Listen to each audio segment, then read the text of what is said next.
Thank you very much, Hillel. It's a real honor to be here. It's also very humbling. I'm someone who, unlike my father, has never lived in a tyranny, has never been imprisoned, has never suffered torture. I live in a country where I can speak my mind, where I can criticize my government without fearing for repression. That is, of course, not the case for most of the speakers here.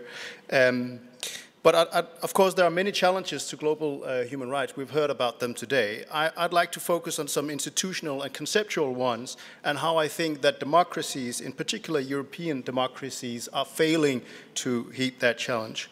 And one of those challenges is what I would call human rights proliferation, meaning simply that the concept of human rights has been expanded to the point where human rights often no longer demark the difference between dictatorships and democracies, between freedom and tyranny.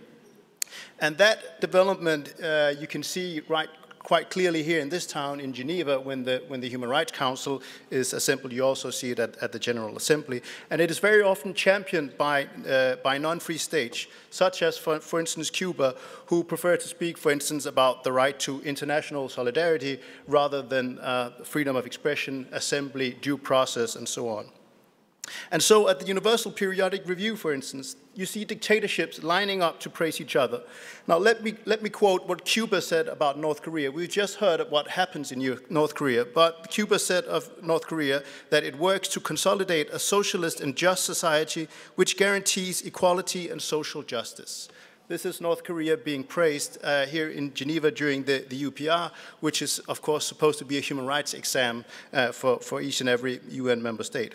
Of course, one favor is worth another, and so when it was Cuba's time to go before the UPR, you had North Korea returning the favor, saying that Cuba should work through the UN mechanism in progressive development of the third generation of human rights, particularly international solidarity, which, of course, is one of the rights that Cuba is championing, and which, of course, means absolutely nothing. And this, of course, all happens at the expense of scrutiny of real human rights violations. At the Human Rights Council, millions of dollars are being spent on special procedures, mandates for experts that do nothing to advance basic human rights. In 2012, only 24% of the funds for special procedures were spent on civil and political rights. Now, the result of that is, of course, a lack of critical scrutiny of dictatorships. Take, for instance, the Special Rapporteur on Cultural Rights, who's spending well over $1 million trying to, quote, identify main challenges and obstacles posed by advertising and marketing practices to the enjoyment of cultural rights. Or the Rapporteur on the Right to Health, who, when in Syria in 2010, 6 months before the uprisings that caused the current slaughter, criticized the regime for the high prevalence of tobacco smoking, not its torture chambers. Is that really what we prioritize in a world where, as we see in the latest Freedom House report, civil and political freedoms are in the decline for the 8th year in a row, where we see ethnic cleansing in the Central African Republic, violent crackdowns on protesters in Venezuela, Ukraine, and Iran that executes poets? I think we have our priorities wrong.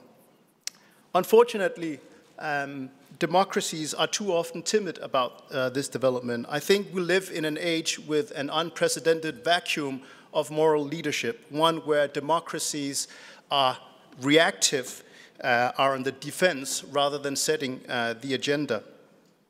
It's funny that President Obama often goes to European countries and he says that these countries, whether it's Denmark, Ireland, or the Netherlands, punch above their own weight. But I think that when it comes to human rights, the EU and its member states punch considerably below their own weight.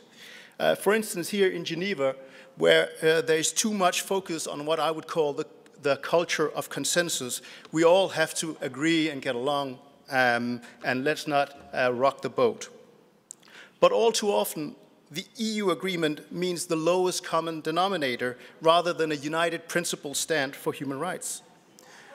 And I think it's quite important that European countries should forsake the idea of EU unity at all costs. If you can't reach consensus on strong positions, like-minded countries should break out and speak up. I think it's better that the Netherlands, the UK, go together with the US and Canada, other like-minded countries, and try to table strong resolutions, even if they lose.